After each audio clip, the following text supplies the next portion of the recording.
This. We are a digital church on a quest to discover how Jesus helps us live a more meaningful life.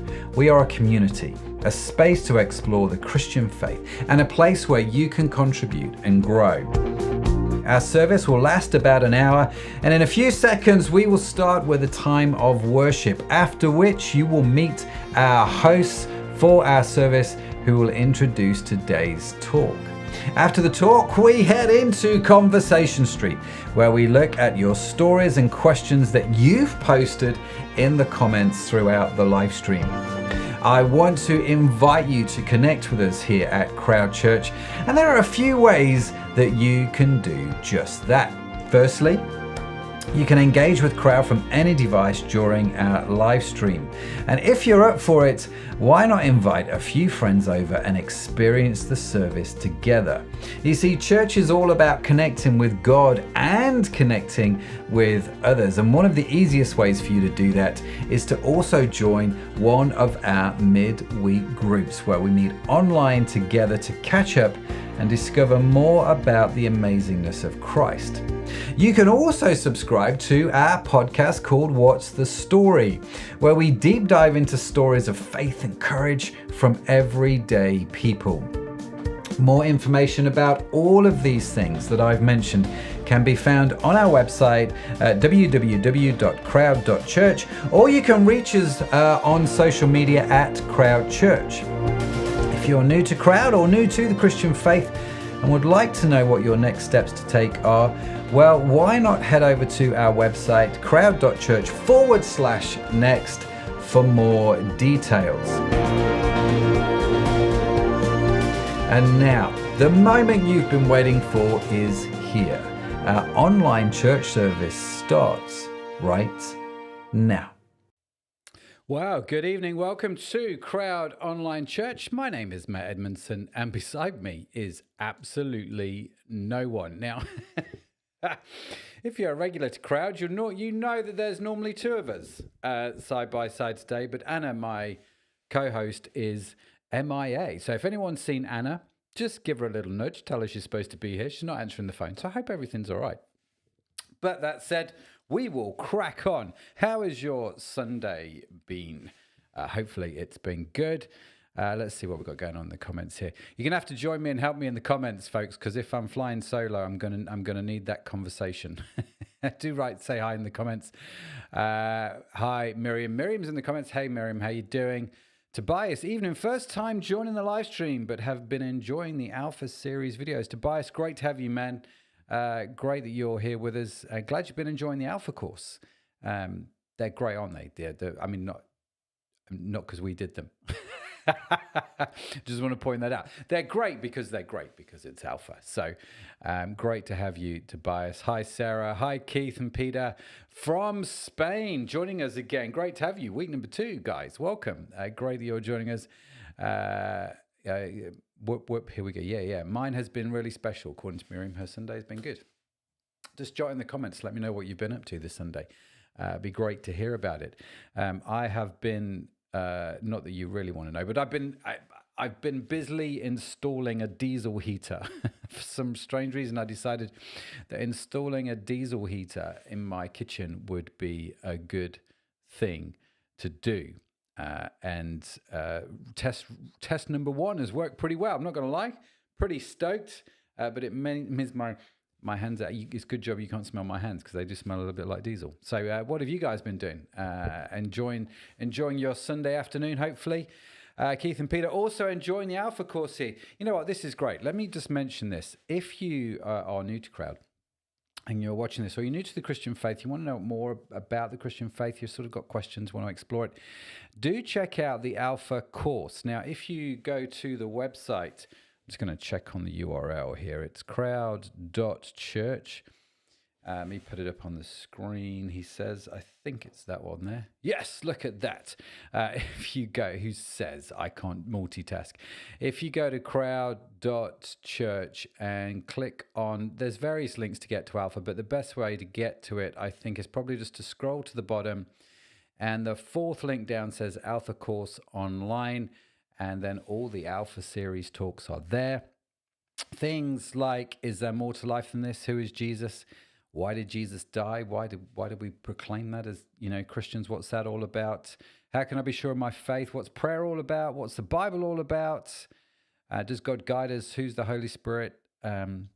Making the most of life. How do I resist evil? Still one of the most popular talks. And should we talk about our faith? Excuse me. Should we share it? Should we do all of those things? Does God heal today is a big question. Anna, who is MIA, answers that question. And in fact, Anna's just texted me. Shall we see what she has to say? Put my glasses on. Oh my gosh, so sorry. We went to Andy's mum's and I totally forgot I was on again. Just seen this now. Okay, for those of you who know Anna, give her some grief because frankly, I think that's fair enough. She's gone to her mother-in-law's. Andy's her husband, by the way. So hopefully they're all right over there. But yes, well, we'll crack on, shall we? Today we have the talk by Dan Orange. Dan is one of the regulars here at Crowd, and you can get your notepads ready. This is actually his first talk, which I'm really excited about. I've not heard it yet, and I'm really excited to hear it. I've been friends with Dan for a very long time, so super keen to hear what he's got to say. Now, we have been working our way through the book of Acts.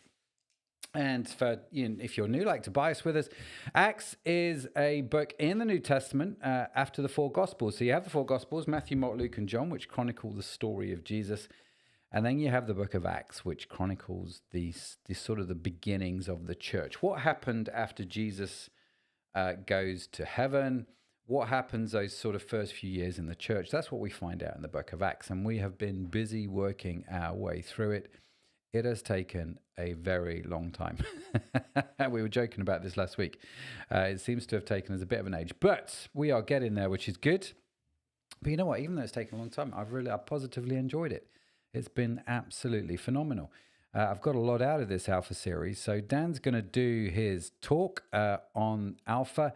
Write your questions, write your thoughts in the comments below, and I will be back by myself because Anna's not joining me. Matt, you're doing amazing. You're doing amazing on your Todd. Well, bless you. Thanks, Miriam. I will be back after the talk to do Conversation Street. So yeah, do get right in the comments. Do write your thoughts, write your questions, write your ideas down. The talk's about 15 minutes, I think, and then I will be back and we'll carry on a conversation about it. I'm just looking for the button on my notepad. I think it's this one. So I'm going to push this. Here's Dan. I'll see you in just a few minutes.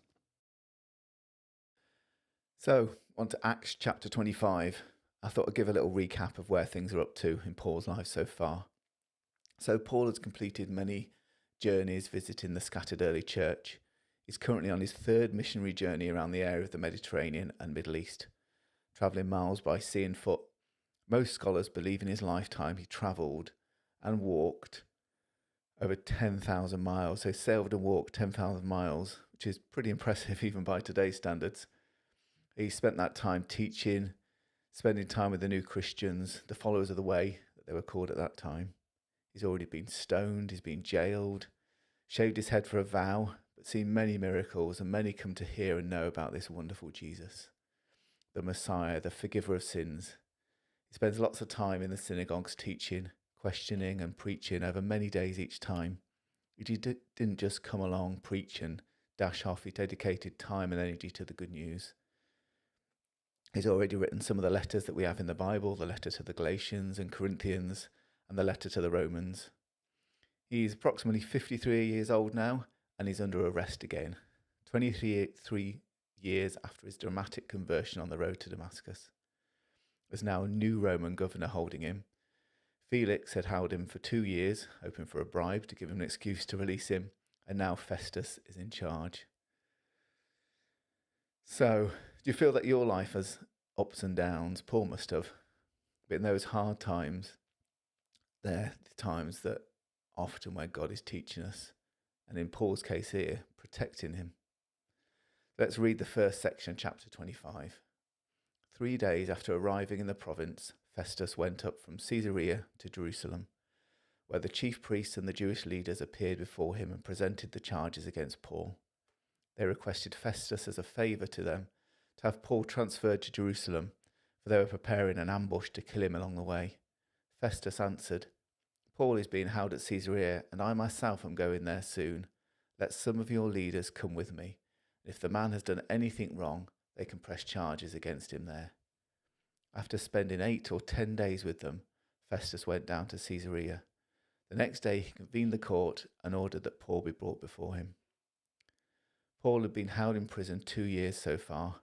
The Jewish leaders hadn't given up their petitions and desire to get rid of Paul. I like to pick out 2 things here. Paul has to be patient.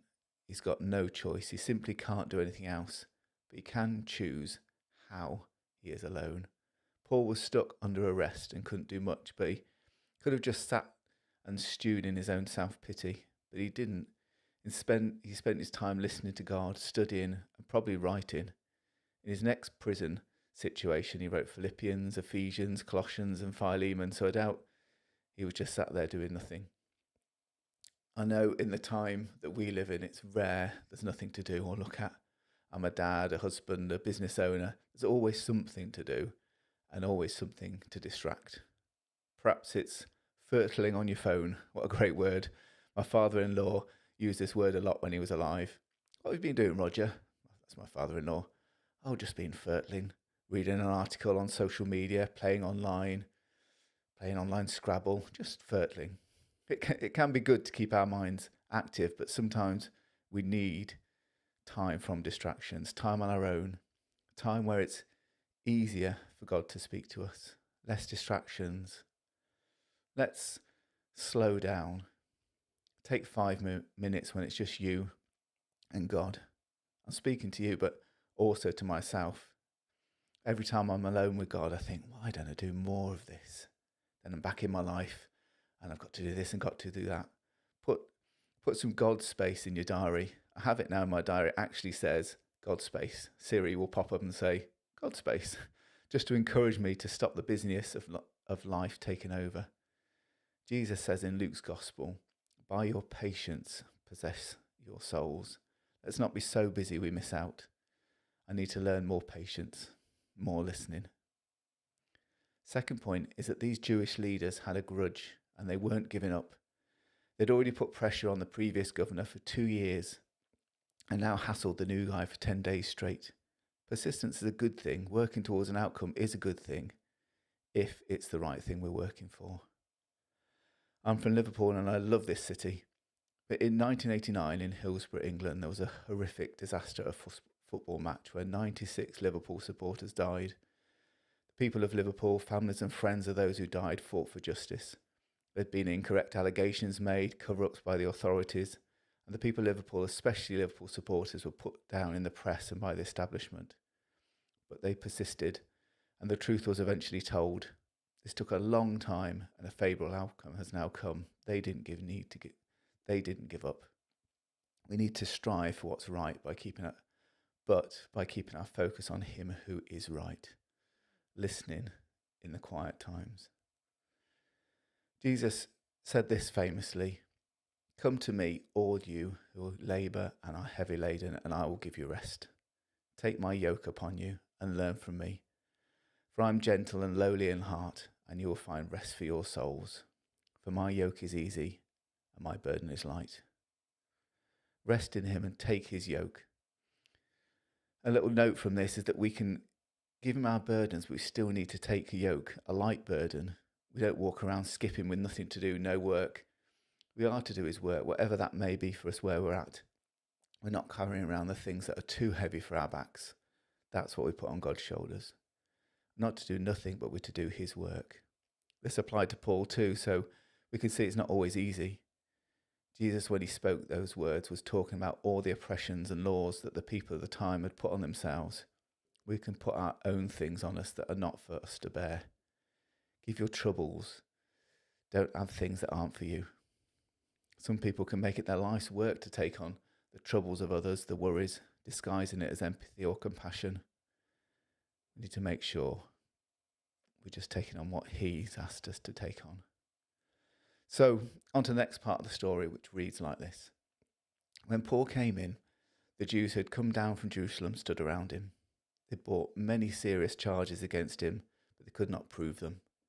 Then Paul made his defence. I've done nothing wrong against the Jewish law or against the temple or against Caesar. Festus, wishing to do the Jews a favour, said to Paul, "Are you willing to go up to Jerusalem and stand trial before me there on these charges?" Paul answered, "I'm now standing before Caesar's court, where I ought to be tried. I've not done any wrong to the Jews, as you yourself know very well. If, however, I am guilty of doing anything deserving death, I do not refuse to die. But in the charges brought against me by these Jews are not true. But if the charges brought against me by these Jews are not true, no one has the right to hand me over to them. I appeal to Caesar." After Festus had conferred with his council, he declared, "You have appealed to Caesar you will go." Paul had to give God his troubles to trust him, but also to listen to God. I believe God gave him wisdom on how to answer and when to answer. He brought the law to his advantage so that Jewish leaders couldn't get to him. It may have seemed that this just prolonged things, but God used that time for Paul and for the church.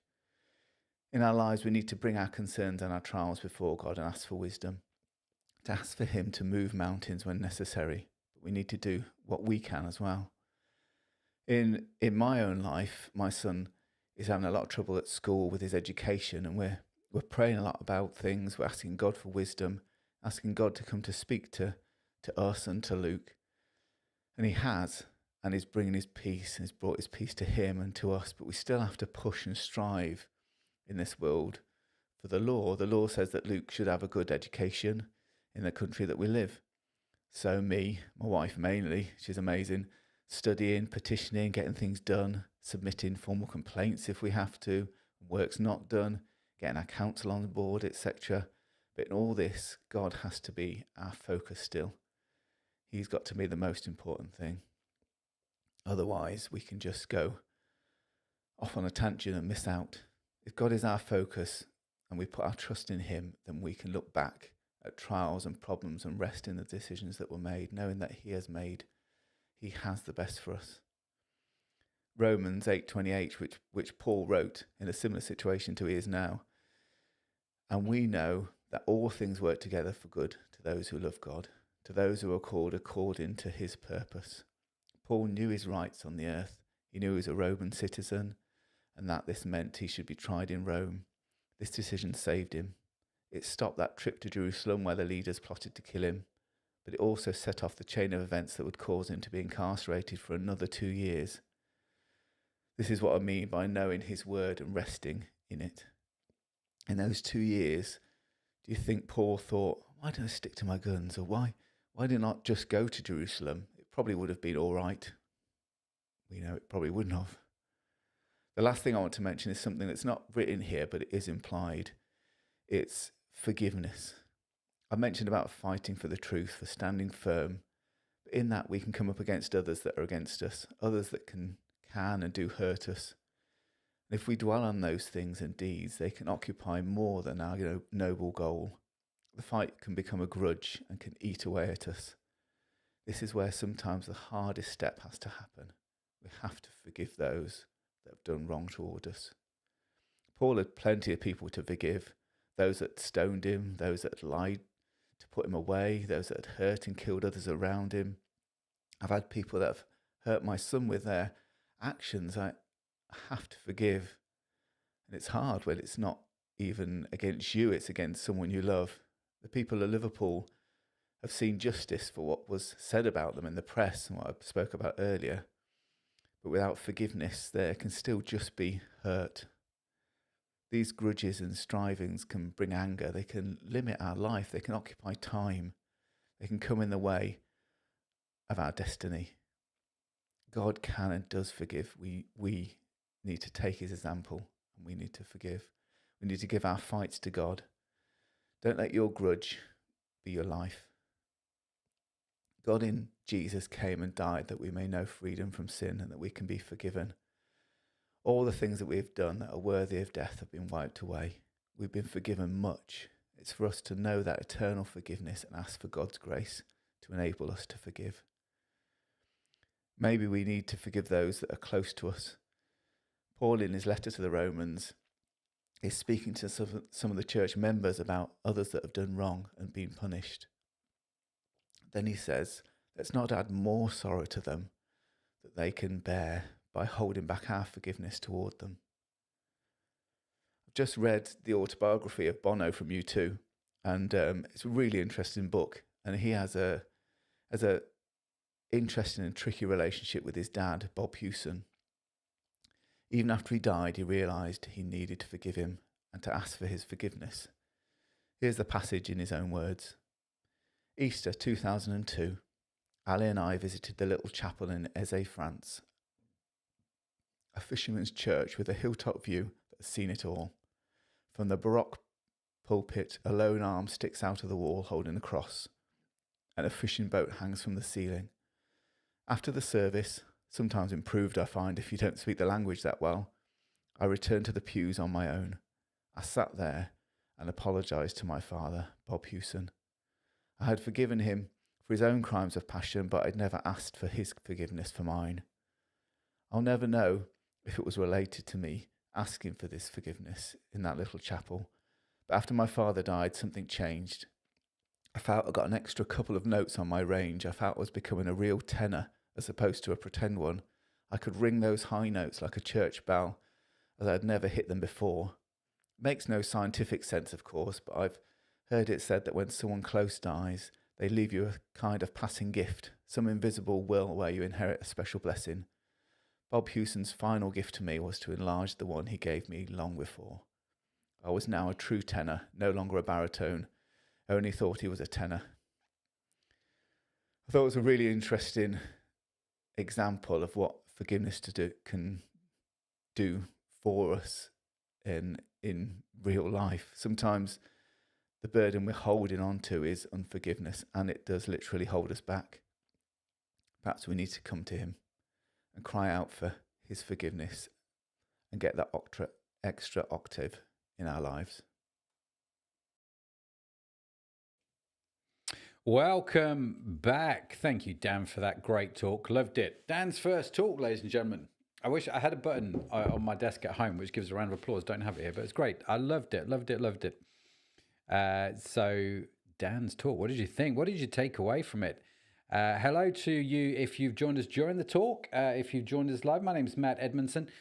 I'm the pastor here at Crowd Church, just in case you want to know. And normally there would be somebody sat beside me.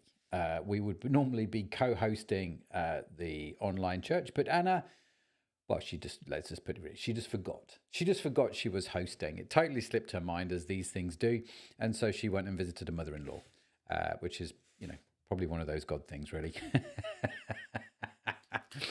But needless to say, I will be able to remind her of this every week for the next, probably year or two, really. So it's not a total loss. But yeah, if you've just joined us, welcome to Online Church. That was Dan speaking. Keith and Peter. Brilliant talk, Dan. Very thought-provoking. Thanks for sharing. Yeah, I loved it. We're going to get into it. What did you like about it? Some of the thought-provoking things.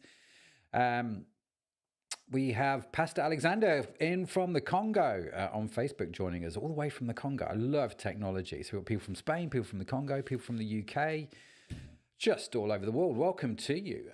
Great that you're with us, Pastor Alexander. I hope you guys are doing well. If you haven't heard yet, Pastor Alexander's talk on, his podcast, we recorded on What's the Story. So What's the Story, if you don't know, is our podcast where either me or Anna, when she turns up, you can see where this is going, and Sadaf, we get guests onto the show and we just interview them about their story.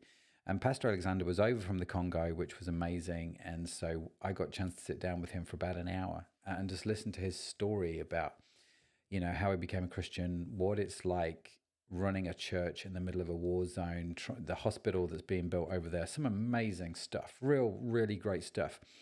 And so if you haven't done so already, check it out. You can find out more information on the website, which I'll put on the screen. Just click the podcast link, or if you just want to go straight to it, just type in what'sthestorypodcast.com, and that will take you to that specific section of the site. Now, what I'm going to do, I'm going to press my button there. In the comments, I have added a temporary link. So given that I'm flying solo and we've never tried this before, So let me just point out to you what's going on with that link, and then we'll get into Conversation Street. If you are so inclined, if you click that link, it's a temporary link. It only lasts about an hour. Well, bless you. Pastor Alex is writing some really nice stuff in the comments. So if you click that link, it will take you to a page where you can copy a URL, which will actually get you to dial into our live stream, right? Now, bear in mind, it's going to ask you to approve your microphone and to approve your video. But if you do that, the computer here will ring and you will come up on my computer and I can add you to the live stream. That's in theory how it goes. I have done this with other podcasts that we do. And so I do know the technology works. We've just never done it on crowd. So if you want to join me, if you've got something you want to share, if you've got a question you want to pose, if you've got an idea you want to talk about from Dan's talk, we would, we'll try it. We'll see how it goes. I don't know how well it's going to work. I genuinely don't. I don't even know if any of you are actually that interested in dialing in. But the link is in the comments. If you want to join us, do so. So, Dan's talk, what did you think of his talk? I loved it. You know, one of the things that's been coming out of the book of Acts is this sort of theme. And this theme is very much a case of the Holy Spirit turns up. Jesus goes, the Holy Spirit turns up, and he starts doing some amazing things, right? So as a Christian, we believe the Trinity exists, that God is three in one, that he is God the Father, God the Son, and God the Holy Spirit. The Gospels were all about God the Son, and Acts is really all about God the Holy Spirit telling everybody about God the Son. And what we see happening a lot is we see the Holy Spirit coming down. There being some quite significant encounters with the Holy Spirit. People's lives change. And what happens is the Holy Spirit empowers ordinary people to do extraordinary things. Sometimes that's working of miracles, sometimes that's just telling the story, sometimes that's just actually surviving and living, to be fair. And so the Holy Spirit comes down and he enables and empowers people. He in effect gives them a mission. He gives them a plan. He gives them a purpose, a reason to live. And what we see and what we saw today in Dan's talk was, although there is a divine call, although there is this sort of divine plan that God gives us, doesn't always mean it's easy, right? And life can be complex and hard, but because we kind of, I suppose in our modern day thinking, we're like, well, if God's real and God's going to give me a plan to do, surely he's going to make it easy for me to do it. And life will be fun and a ball of laughter along the way. And apparently it's not quite how it turns out. But God is with us throughout the whole thing.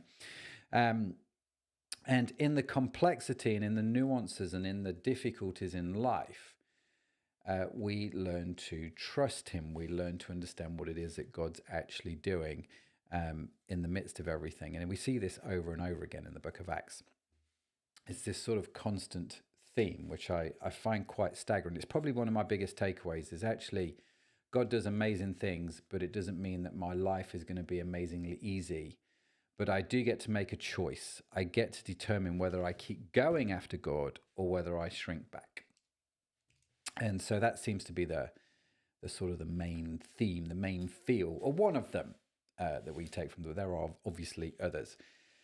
So that said, Dan then obviously talked. I loved his this phrase that he used. I wrote it down here. How he talked about the noble goal, and now we have this noble goal, this sort of noble goal from God, this calling, this plan, this thing to do, this sense of purpose, sense of mission. I love that phrase, noble goal. Totally stealing it, Dan. Not gonna lie, thought it was great. What is your noble goal? Do you think? Do you have a noble goal? What do you think God's saying about that? What's a noble goal for you? And one of the things that happened then is Dan then immediately starts talking about forgiveness and how the pursuit of a noble goal, and for him, the noble goal he was talking about was the stuff with Luke, his son, and trying to sort out with the educational system here in the UK how to fix something that's quite broken for them, right? And God love them. I mean, they've been through it. Luke, Dan, and Lisa, just a really incredible story, really. But it's not over, so do pray for them. But in the midst of that, so his noble goal is obviously to get this educational thing for his son sorted out, to fight for that, to do his thing. I loved his comment about how his yoke is easy and his burden is light. We come to God and we give him his things, but it doesn't mean we don't have a yoke to pick up. It doesn't mean we've not got anything to do, that we just sort of float around, I think was a phrase he used. I thought was great. Just sort of pondering around, just floating around.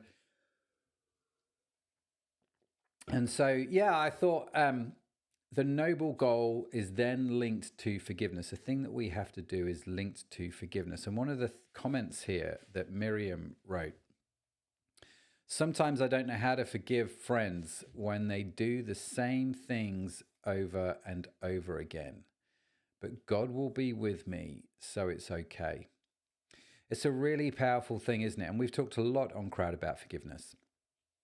We've had quite a few talks about it from Sharon, my wife. She's done a few talks on forgiveness. We had one from Jenny Taylor. She talked about forgiveness, remarkable story. She's had to forgive a lot.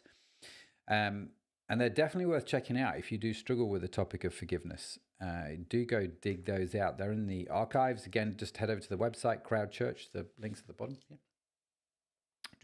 No, let's go that way. There we go. There's the link.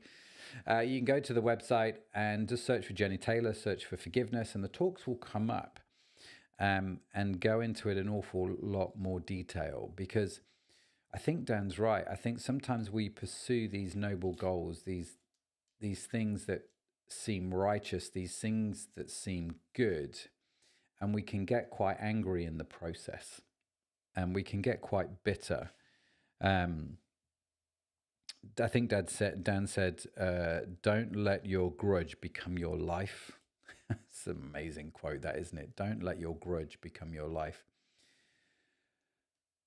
So let's think about that, right? If we have a noble goal, whatever that is at the moment, something that we're fighting for, something that we're striving for, something that we're praying for, something that we're believing God for,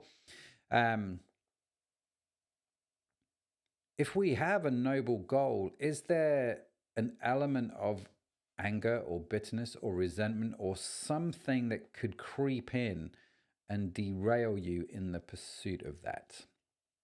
It's a powerful question, isn't it? And so then thinking that through and what that means and analyzing that, journaling about it, God, what are you saying here? I think is really, really powerful.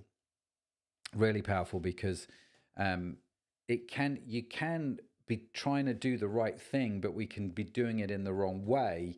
And unforgiveness, unfortunately, is one of those things that is trying to do the right thing in the wrong way.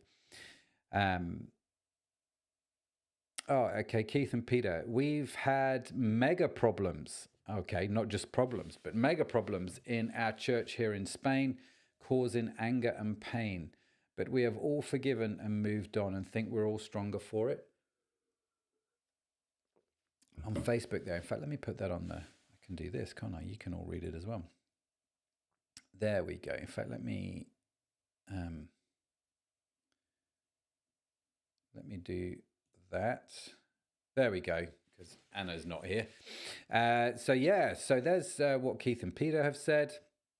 We've had mega problems in our church here in Spain.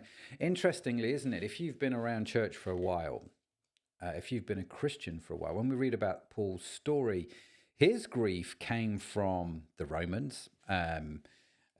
Felix, Festus, throwing him in jail, trying to get bribes, trying to get money, trying to win favor. The Romans weren't doing him any solids. But why, the Romans were the Romans. Why would they? I mean, it's just the way that they thought about life. What's interesting is a lot of what we read, a lot of the grief that Paul was experienced was from his own people. It was from the Jewish people. Now, that's not to obviously blame the Jews, because I think that's just wrong. But what tends to happen is the most hurt comes from people that we know. It comes from our tribe. It comes from those around us, those that we're supposed to, press into, and those that we're supposed to trust and love and all that sort of stuff. And it tends to be our tribe, our community, that can cause the most pain, the most harm. And church is a classic example of this, I think. It's one of those where those those who are hurting, those who are wounded, even those who are just sort of living life, the church can actually cause more problems than it solves. And I mean, let's be real. I'm a big fan of the church. I'm a big believer in the local church, especially, and I'm a big believer in church being the hope of the world. And I think church is marvelous and wonderful. And I've been in church for 30 years. Why we do crowd, right? But let me tell you, church is not perfect because it's made up of imperfect people. And actually, in church, we tend to find a lot of broken people as well. And broken people and hurt people can hurt. And it's just kind of the way it works, unfortunately. And so I tend to find if I go back throughout my own life, and Keith and Peter, I don't know if this is what happened. I'm not saying this is what happened with your church at all, but I'm just saying for me, the most hurt that I've experienced has come from people in my tribe, has come from Christians, close friends who are Christians, from church Christians. And in some respects, they're the hardest people to forgive because they should know better, right? And this was my thinking for a little while. And they read the same Bible I do. They pray to the same God that I pray to. So how do they see things so differently? How do they think this behavior is okay? And of course, in that, I have to go to God and go, maybe my behavior is not okay. I have to be open to that possibility, which is, humbling to say the least.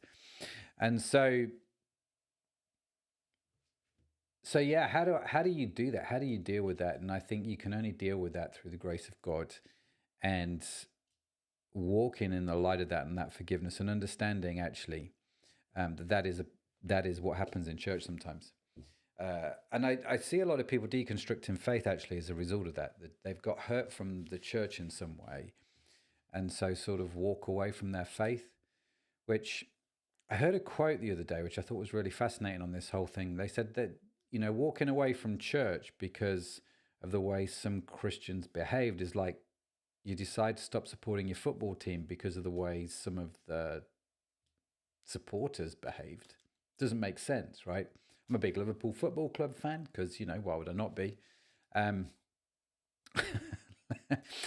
I am a big Liverpool Football Club fan, but I'm not a big fan of all the supporters. They do some insane things and quite rightly have been punished as a result of it. But it doesn't mean I stop supporting Liverpool Football Club. And the church is the same, there's got broken people in it who do some insane things. But it doesn't mean that the church actually, that I should walk away from that or that I should walk away from God. It just does not make sense to me in any way, shape or form. So hopefully that's helpful to somebody. And thank you, Keith and Peter, for sharing about the problems with your church in Spain, praying that it works out. It's great that you've moved on.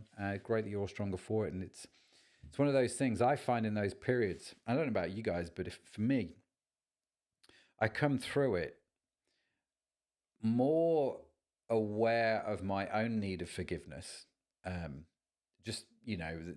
very grateful for God's forgiveness for me. So I come through these things more aware of that and the grace of God and the graciousness of God. But I also sit down and try and understand what can I learn from what I've been through. So if I go back to your question, Miriam, earlier about I don't know how to forgive friends when they do the same things over and over again. And again, friends, your tribe, right? The people close to you, the people who should know better, surely, doing the same things over and over again. I think we just have to. But I think also at the same time, it makes sense to put in place boundaries. And boundaries aren't a bad thing. If people are constantly hurting us, boundaries can actually be quite a helpful thing. It's one of those things where there's a great book. If you've not read it, there's a great book by Henry. Oh, what's his name? It'll come back to me. It's actually called Boundaries by Henry. Oh, come on, brain work. Anyway, if you Google Boundaries, the book, it will come up. Great book on boundaries, actually. Super helpful. Christian guy and a psychologist. Very helpful to understand about this idea of boundaries and what we should do and shouldn't do where boundaries are concerned. But like you say, Miriam, God's with us. And so we just have to keep forgiving. 70 times 7, right? Just keep going for it. But I do have to be aware that I'm not putting myself in the same position with them over and over again. It makes a lot of sense. So Keith and Peter here, because of the problems we encountered, we have taken on the warden's job to try and bring change and bring us together. See, I love that. That is so cool because fundamentally, I think there are two responses. It's interesting how we've got into this whole conversation about church, but I think fundamentally there are two responses when it comes to problems in church. Response number one is to go, I'm out. I've had enough. I don't want to be here. This is not what I signed up for. And sometimes that's a right response. But I often wonder if it's the easy response to walk away, to just to go and sit, I'm out. The other response, what you guys have done, which I absolutely love, is to go, how can I make a difference now? How can I get involved? How can I help? And so I remember we were talking about this yesterday, actually. My wife and I are sorting through some, well, Sharon, I say I can't really take that much of the credit, if I'm honest with you. Sharon she is sorting, hi, Nicola. Oops, sorry, just woke up. Hopefully not from me or Dan's talk, just the way it is. But yeah, Sharon, my wife, is sorting out the attic, right? She's sorting out the loft at our house, and that means all kinds of stuff is coming down. And one of the boxes I had to sort through is, we call them memory boxes in our house, and it's just full of stuff that contains some kind of memories. And one of those memories was a T-shirt, and on that T-shirt was a symbol of a hawk, and it said Hawks, and Hawks was a kids kind of church that we did. Well, the problem was my kids were going to church every Sunday, which I wanted them to do, but they weren't engaging. And they're about 10, 11, somewhere around there. And they found church really boring. So there's a problem. There's a disconnect there. And so I can look at the problem, I can go, right, well, I just need to go find a church where they can engage. Or I can go, well, what can I do to make a difference? Which is what we did. And so we set up Hawks, which was like a cross between Army cadets and Scouts and sort of boys' church. And we did church for boys called Hawks, and Zoya and the other guys did something called Cookies, which was for the girls. And honestly, we dressed them up in camouflage, gave them Hawks T-shirts, we ran them ragged. But what happened was they absolutely loved church. And even now people, and we're talking this was 10, 12 years ago, people every now and again will still mention it, still had an impact on them. And I guess the reason I'm saying this is not because I think you need to set up Hawks. The reason I'm saying this is because I love what Keith and Peter did here. It's like, because of the problems, let's take on some roles here, and then let's bring change that's going to bring us together. Super powerful. Love that attitude. How can I solve the problem versus, and how can I get involved rather than how can I just either leave or complain? Henry Cloud. God bless you, Nicola. That's it, the book by Boundaries. Henry Cloud. Do check out that by Dr. Henry Cloud. That's the book. Nicola, you're a legend. Thank you for sorting that out. So yeah, do check that out. So hopefully, Miriam, that's also helped on forgiving of your friends. Like I say, if you want to know more, do check out the talks on forgiveness. There's an awful lot more in there. So yes, very good. So I think what I'm going to do is, I'm just going to go through my notes. I'm going to put my glasses on because I can't actually see what I've written without them because I'm an old man now. Excuse me, I'll have a little drink. Like I say, for those of you just joining us, my name's Matt. I'm part of the team here at Crowd. And like I say, normally there is another person with us, but Anna is not here today, simply because she forgot. I went to her mother-in-law's instead. So if you see her, give her grief, because frankly, I think you can. So just going through my notes here. This idea that this phrase that Dan used, partnership, thought was interesting. Seeing life as a partnership with God versus seeing life as a slot machine with God, that if I just pull the right levers in the right order, I'm going to get the right outcome. I'm going to hit the 3 cherries or whatever it is and get my jackpot. But rather seeing it more as a relationship, seeing it as a partnership, seeing it as something you do together, irrespective of whether life is, whether you're mountain high or valley low, God is still king, isn't he? He's still on the throne. I thought that was a really interesting phrase. And I don't know how you view God. I don't know how you see him, whether you are in church, whether you're enjoying church, when you're enjoying your relationship with God, whether you talk to him on a daily basis or whether you've never actually talked to him before. Nicola says, let me put this in the comments. Or whether, like Nicola, you try and be a legend. She is an absolute legend.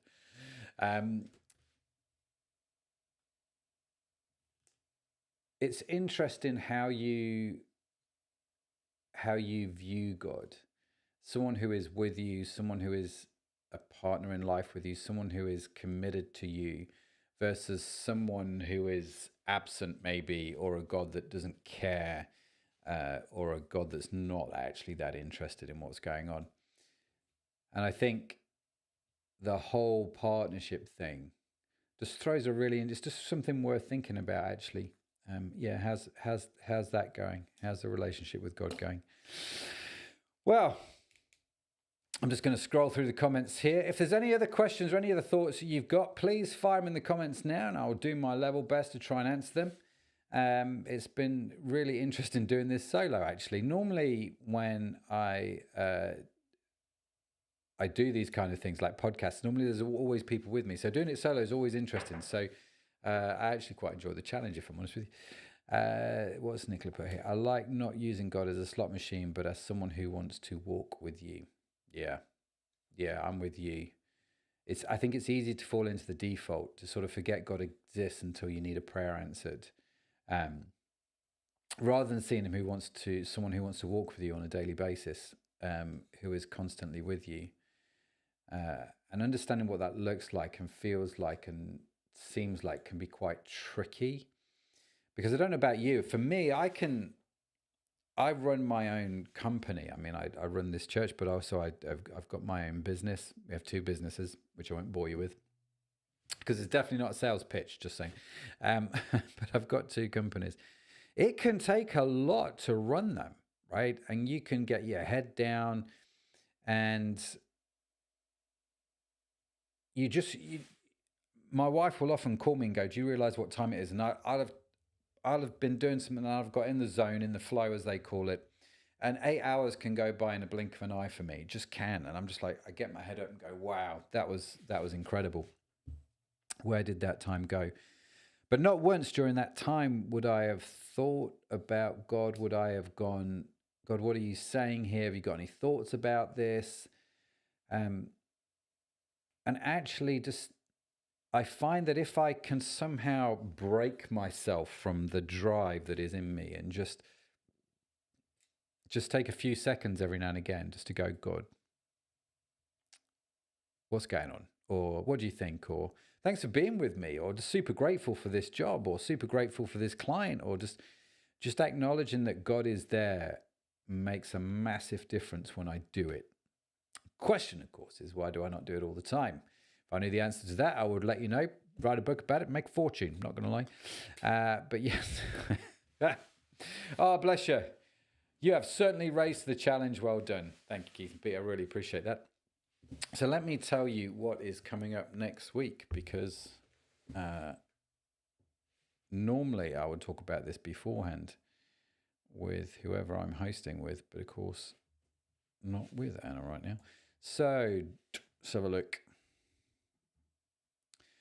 So next week we are carrying on our conversation in Acts. We have, here we go. Yes, I'm hosting again. Yes, 3 in a row. Good skills.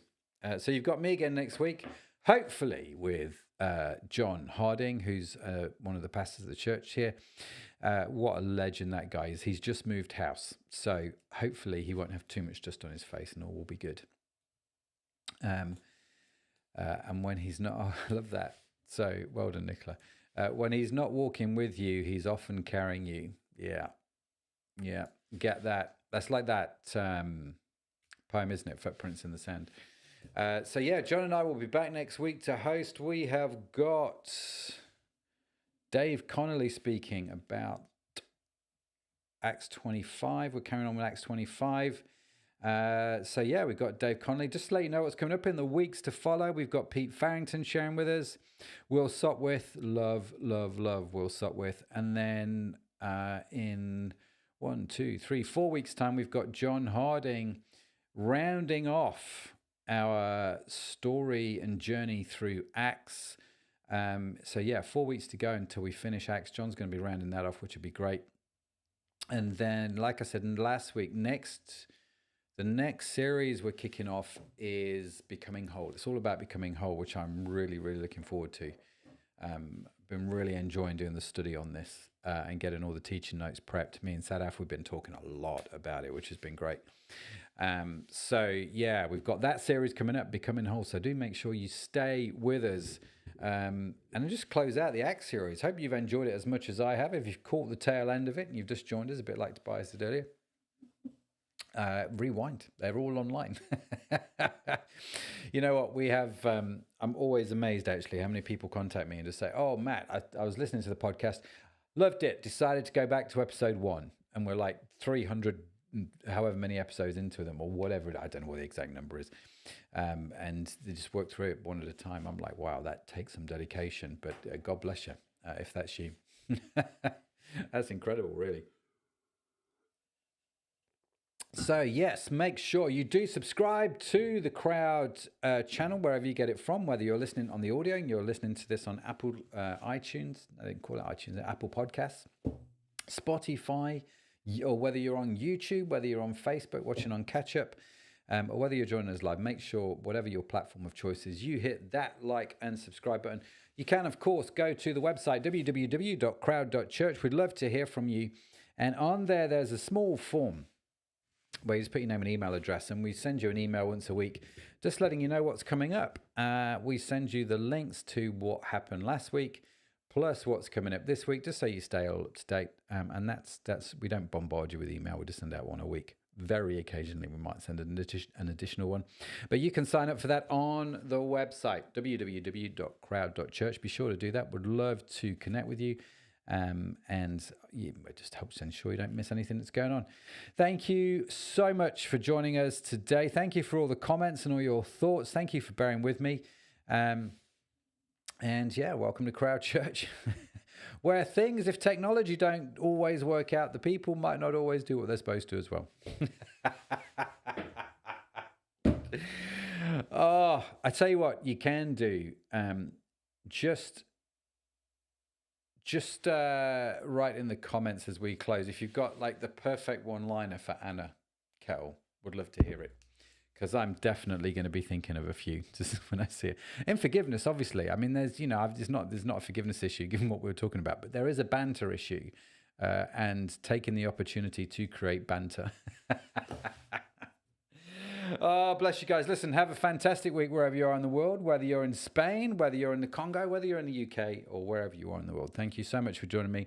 Have a fantastic week wherever you are. I will see you with John next week, along with Dave Connolly. God bless you. Bye for now. Have a great week. Thank you so much for joining us here on Crowd Church. Now, if you are watching on YouTube, make sure you hit the subscribe button, as well as that little tiny bell notification to get notified the next time we are live. And of course, if you are listening to the podcast, the live stream podcast, make sure you also hit the follow button. Now, by smashing the like button on YouTube or writing a review on your podcast platform, it helps us reach more people with the message that Jesus really does help us live a more meaningful and purposeful life. So if you haven't done so already, be sure to check out our website, www.crowd.church, where you can learn more about us as a church, more about the Christian faith, and also how to connect into our church community. It has been awesome to connect with you, and you are awesome. It's just a burden you have to bear. And hopefully, we'll see you next time. That's it from us. God bless.